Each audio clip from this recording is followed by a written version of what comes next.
Anthony Albanese today again crawled to a top Chinese leader, the man who last time called our Prime Minister handsome boy.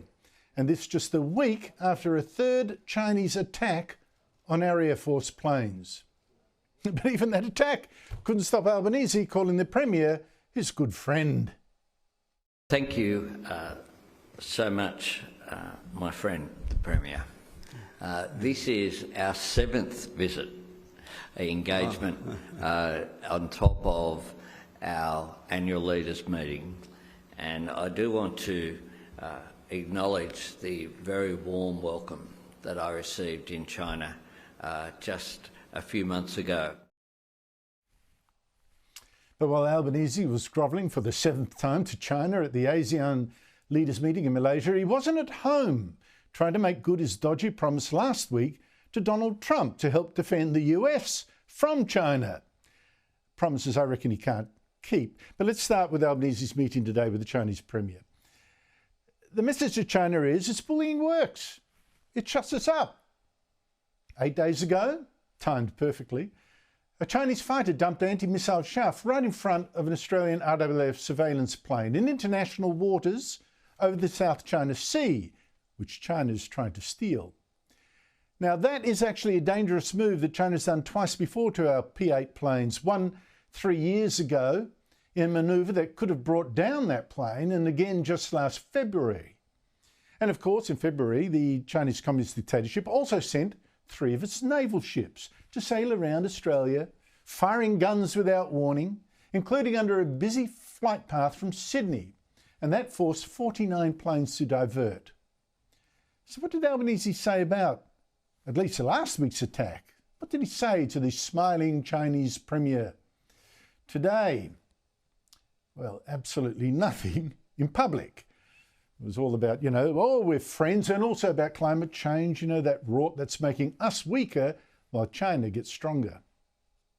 We have much shared interests: trade, climate change, people-to-people links, tourism, and I welcome the continued tempo which continues to rise of our high-level engagements. We have seen an upward momentum in our relationship, and we welcome it. Obviously, China's going to learn the obvious lesson. Threats work. This government is so weak and so dependent on our exports to China that Albanese is just going to take it and still call China's leaders friend. Now, talking to journalists afterwards, Albanese said, oh, no, but I did mention that Chinese attack in private, but he wouldn't even say if the Chinese Premier had taken a blind bit of notice, and he played it all down. What did you say? Yes, I raised him. Did call him friend. How do you marry calling the Premier Li friend when China is firing flares at Australian RAF aircraft? Well, we have disagreements, and friends are able to discuss issues frankly. I did that directly. How did the Premier respond? Well, he heard the message very directly. I'm not here to report in on what meetings on what people say when I have meetings. You've said that Xi Jinping has given you no reason not to trust him. When there is an incident which is dangerous and unprofessional, as your government says, with this flare, is that not such a reason, or does it make it harder to trust? No, that's a nation-to-nation issue which we raise very directly. What I've said very clearly in that context, very clearly and explicitly, is that anything that President Xi has said to me has occurred. Oh no, we're still friends. We're just friends, says the man trying to cover his black eye. Incidentally, yesterday, again in the South China Sea, a US fighter jet and a helicopter from the US aircraft carrier Nimitz crashed into the sea within 30 minutes of each other, separate incidents. No suggestion yet these were anything more than accidents. They're being investigated, but it's interesting.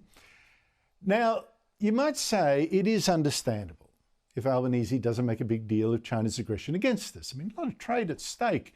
Makes sense to keep China's dictatorship sweet with sweet words, but to meanwhile, of course, prepare for war. And I guess that's what Japan's Margaret Thatcher, its new Prime Minister, Sane Takaichi, seemed to be hoping for when she bustled into her own meeting last night with Albanese, hoping to get him to form closer defence ties with Australia against the China threat and help keep the shipping lanes free.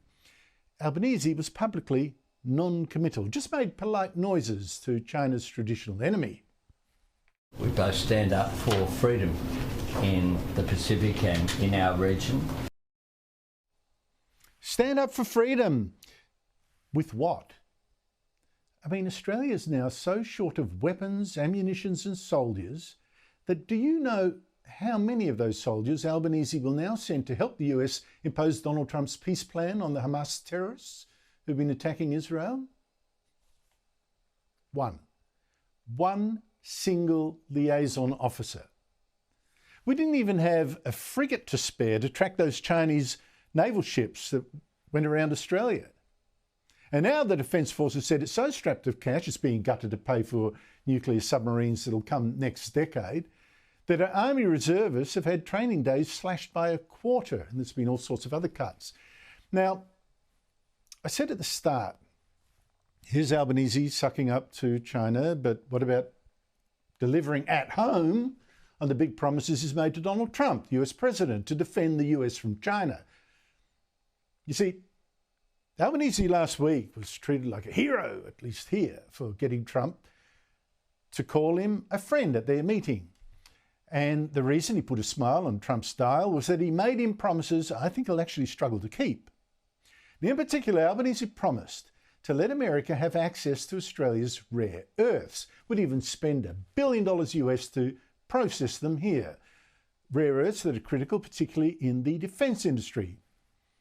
I mean, you take America's F-35 fighter, for instance. It needs those rare earths for its radar, for its stealth covering, for its cockpit displays, for its targeting and so much more. But the crazy thing is that the sleepy West has let China for 3 decades corner the market in mining and processing exactly those rare earths.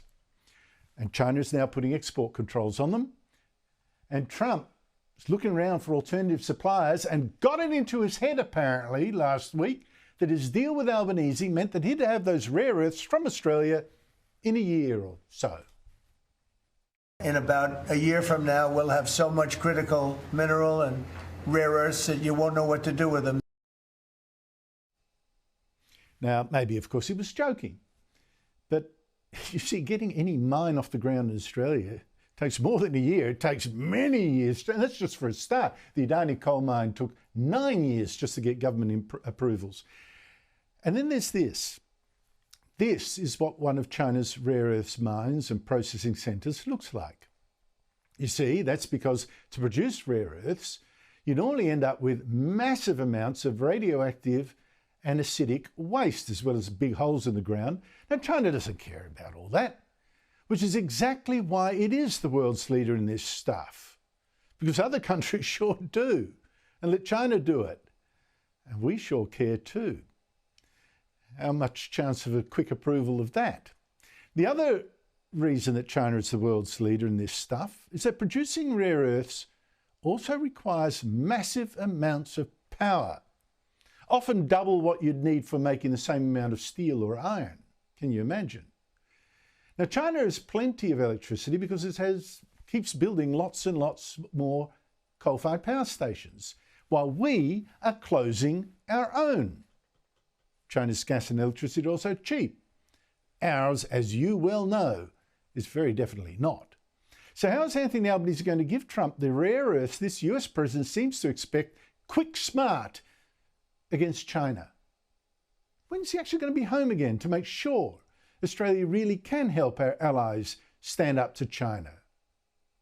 When's he going to be here and not just crawling overseas, standing tall at home?